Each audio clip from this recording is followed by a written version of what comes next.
Roses are red, violets are blue. You thought Google services were free, and now Google owns you.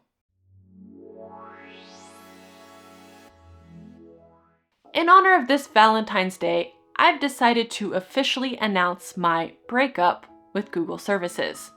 Well, mostly. What is degoogling and why am I doing it now?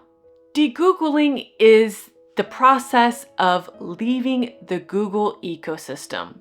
I didn't realize how intertwined my entire life was in Google until I started to think about it.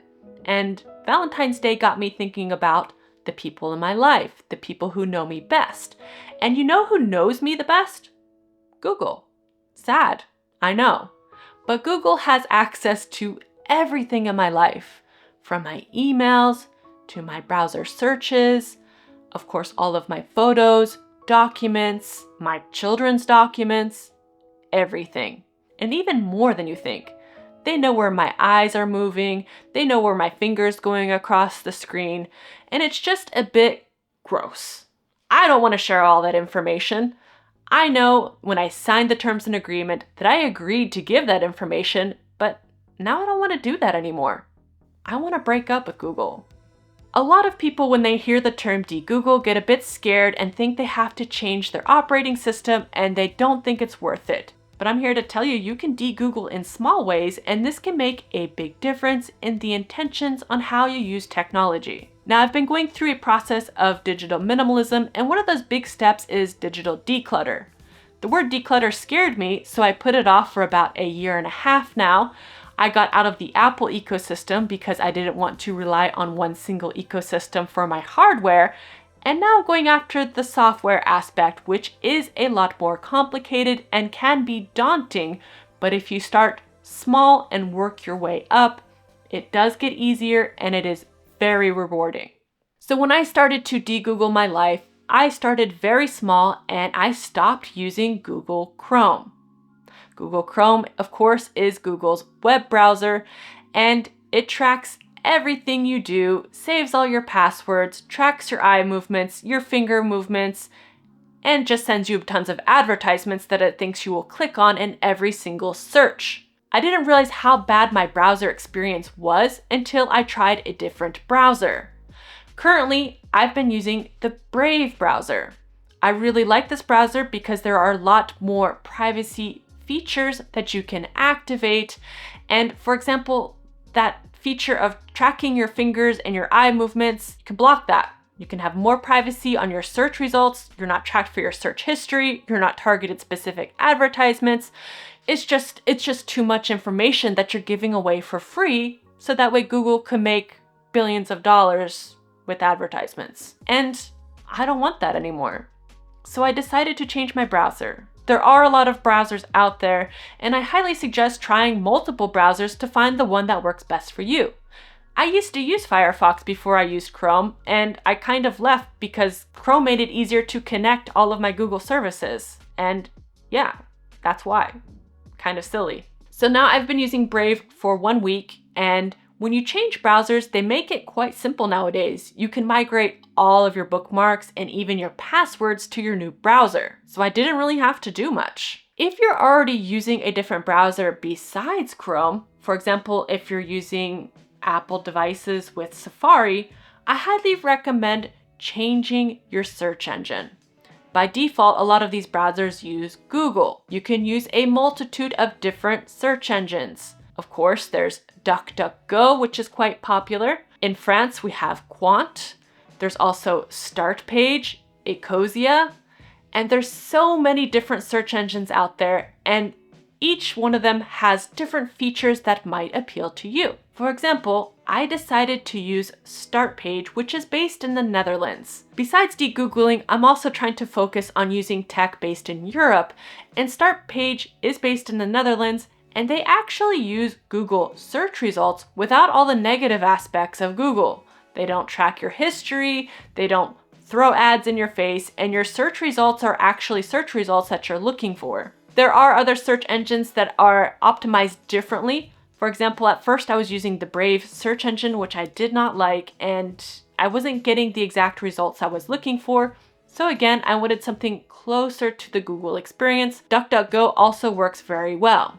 Now, once you've changed your browser and your search engine, this removes a lot of the Google tracking in your life.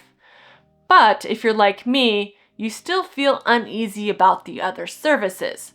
So once you're comfortable using your browser and your search engine, maybe you want to go a little bit further degoogling. The next step I took was a bit of a drastic one, and some of you might not want to do this, or some of you really can't do this because your job relies upon it. And this is email. I am leaving Gmail. Now this is a process. It's not something you can just do overnight. You're going to need a transition period, and you may need to test out different email services before finding the one that truly suits your needs. Everyone has different needs, and you need to think about which works best for you. So for me, the first one was finding one based in Europe. I'm tired of sending my data to companies based in the US when I live in France and I want my data that is easily secured, because Europe has much more strict privacy laws concerning your data.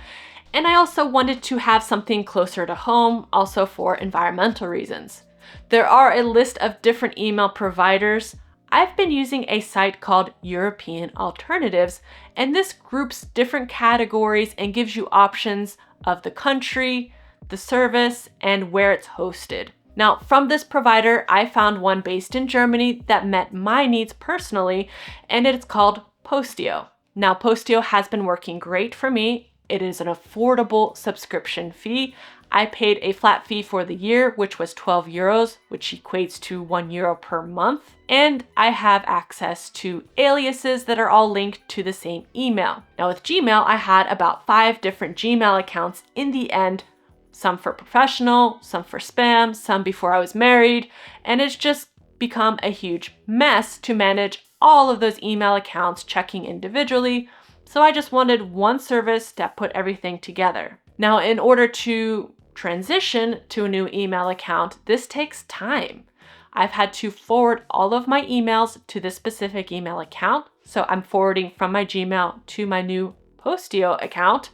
And that enables me to slowly see which emails need to be changed in specific locations. I changed my most important, of course, banking, phone services, government services. All of those have been changed to my new email address. But sometimes things slip through the cracks and I forget which ones I need to change. And by having all of those emails forwarded, I can go through and change as they arrive in my inbox. So this has saved me a lot of headache and a lot of being overwhelmed about changing my email. So if those of you who are emailing me recently, I was at a Gmail account and you will now be receiving me from a Postio account. This is because I've changed email providers. There are notable email providers that are similar to the Google experience by having all of your Drive, calendar, and everything synced together, such as Proton. Proton has a mail service, calendar, Drive, and it kind of feels like the Google ecosystem, but is more privacy focused. I wanted to have a service apart from all those services because I don't believe putting all of my eggs in one basket is a good thing. This gets me in trouble for digital minimalism, of course, because I become reliant on one company, and if something happens to that company or that company is compromised in some way, I don't want to have to move everything again. I'm done. I'm done relying on one company for my hardware. I'm done relying on one company for my software. So besides my email, I've also had to think about a storage service. A lot of us use online storage, of course, and I have been in the process of downloading and extracting all of my data from Google. So these are all of my documents on my Drive, all of my photos, and it's taking forever. But once I finally complete it, I will be able to back it up on another service. If you want to move directly from a Google Cloud service to another one, you can migrate quite easily, but I want to take the time to really reflect on which service meets my needs. Currently, I'm testing out a free version of a French cloud service called Cozy. I chose Cozy because it's based in France. I don't want my data in locations that I cannot control or are not following the same laws in the country that I'm living. Cozy allows you to use up to 5 gigabytes. This gives me enough to transfer information such as my videos or content that I'm okay with putting on a cloud service. Even though this cloud service is very privacy focused, it's following European laws, of course, But I've learned my lesson. I'm not going to put everything on cloud storage.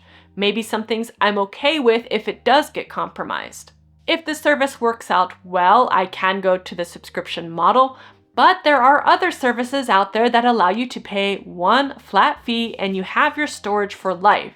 This is also a very interesting concept. And this service is called pCloud. pCloud is based in Switzerland, like Proton of course, and you can pay one flat fee. The fee is a bit steep at first, but they do have sales, so it depends on your needs and how much data you really want to store.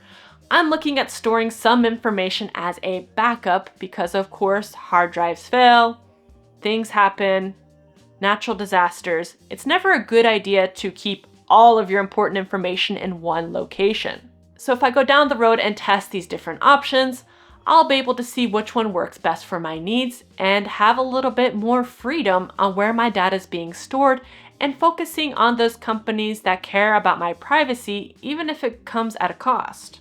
And of course, I still have a lot of things to go further with when it comes to degoogling. I think in the future, I will go a little bit further and explain to you how I've also degoogled applications in my life and started going more towards open source. Open source can be a bit of a scary term, but it's honestly a lot easier than you think, and you can replace all of the default apps on your device with open source apps that are not collecting, tracking, sending advertisements to you, and making your overall experience with your digital devices more your own personal experience, not what they want you to experience. And you can also go to the extreme of degoogling and changing your operating system if you're using an Android device, for example, and it is unlockable and you can custom ROM and use different operating systems that have been quote unquote degoogled.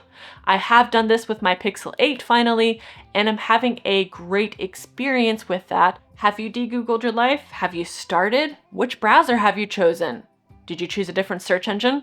Do you have any other recommendations down below? Your favorite open source apps? Your favorite open source app stores? Let me know down below so that way we can motivate each other, help each other out, and degoogle our lives a little bit. Thank you so much for watching and see you soon.